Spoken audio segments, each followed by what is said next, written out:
So yun, kararating ko lang. So nag-start na ng first aid training si Sir Nat. So yun. And nag-start siya for lifting and moving. So yun na. So panoorin natin. Pero hindi ko naman kailangan i-video lahat kasi medyo ano kasi mahaba talaga. So yun. Ngayon kasi samahan niyo na ako. Mamaya ulit. Balikat sa bato, sa kabilang balikat ng pasyente. Ano to? Pero patayo ko sa upo, yung po lang ng pasyente. Pasyente ng pasyente. Pero upo ka, 1, 2, 3. Okay? Anong stop na? Anong stop na? Sa maglapat sa head, yung isa nakaangat. Ano po, instruct our patient, sir. Ito ka sa tungkol. Isang kamay, sir. Hawak. Okay. Yung isang kamay. Instruct our patient, consent. Lalaki man yan, babae man yan, sir. Ilulusot ko po kung may kosa. Alak-alak na ninyo o sa likod ng tuhod nyo. Lagi po tayo magmo-consent, huwag nyo magkakalimutan, ha? Yun. So, ano pa lang yun. Hindi pa siya tapos. So, yun, almost 1 hour or 1.5 hour bago matapos yung demonstration. So, yun. Okay, next we have human carry. So, ngayon, tingin ko lang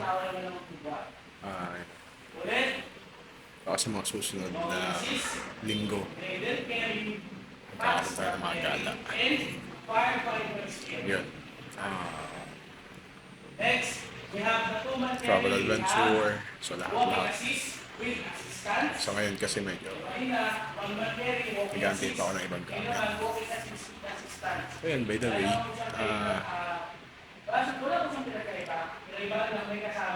ano ba? Actually,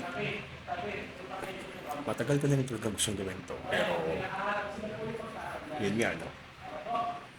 Wala lang chance or time gawin kasi nung ano pa ako, may regular job pa. So parang ang naging routine ko lang talaga sa buhay is work, then bahay.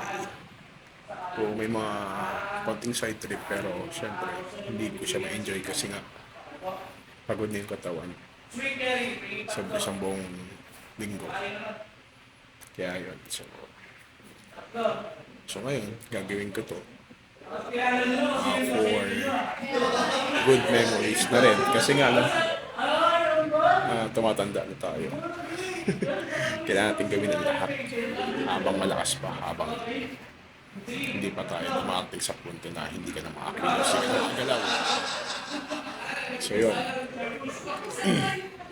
And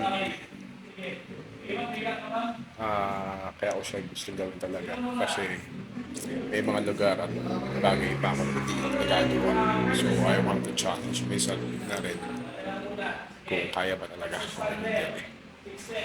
And din nga, kaya ako lang siya i-video or i-vlog sa part of documentaries na rin. Kasi di ba nga,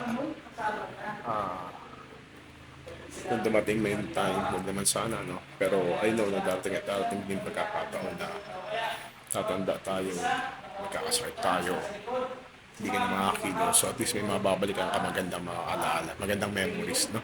So yun. Kaya gagawin ko to. Para sa isang magandang memories. At yun, samahan niyo ako sa lahat ng gagawin ko. Everyday activities, daily life activities, and travel adventure, chill rides. So, walang paspasan dito, puro chill ride lang. Eh, mahirap na. So, di ba? Ah, kahit anong ingat natin. So, yun. May mga pagkakataon talaga may aksidente. So, tayo na mismo ang gumawa ng paraan para hindi tayo aksidente man. Maaksidente. Kaya yun. So ngayon, dito muna tayo. Dahil nakakomit ako. Pero sa mga susunod na pagkakataon, so yun na nga, no? Gagawa na tayo ng mga magandang memories kasama kayo. Samahan niyo ako sa lahat ng gagawin ko. Travel adventure. Okay? So, yeah. So, balikan ko kayo mamaya. Kasi tignan ko ng Sernap kung ano nang ginagawa. Okay? So,